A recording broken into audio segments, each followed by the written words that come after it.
Sir ചോദിച്ചില്ലേ കോളേജിൽ കുത്തു നടന്നിട്ടും ഇവന്മാരൊക്കെ എന്താ അറസ്റ്റ് ചെയ്യാത്തതെന്ന്? സാക്ഷികളില്ലെങ്കിൽ പോലും എനിക്ക് അറസ്റ്റ് ചെയ്യാമായിരുന്നു. പക്ഷേ ഈ നാട്ടിലെ നിയമങ്ങളുണ്ടല്ലോ, അത് വെറും ഓട്ടക്കലമാണ്. നീതി ചോർന്നു പോകാൻ പഴുതുകളിട്ടിരിക്കുന്ന ഓട്ടക്കലം. ഒരു കൂട്ടത്തല്ലിനിടയിൽ ഒരുവൻ കൊല്ലപ്പെട്ടാൽ ആരാണ് കുത്തിയതെന്ന് തെളിവുണ്ടാവില്ല. അതുകൊണ്ട് അർഹിക്കുന്ന ശിക്ഷ കൊടുക്കാൻ പ്രയാസമാണ്, പ്രത്യേകിച്ചും ശരിയായി സാക്ഷിയില്ലാത്ത സ്ഥിതിക്ക്.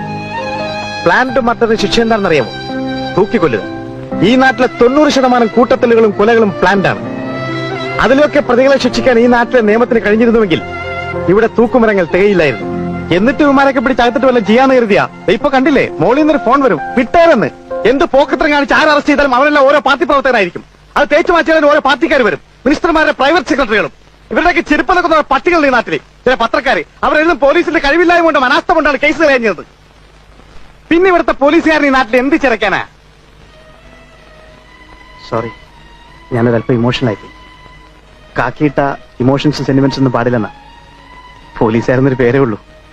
ശരിയായിട്ടുള്ള കള്ളന്മാര് ഞങ്ങളാ, ജീവിക്കാൻ വേണ്ടിയാ.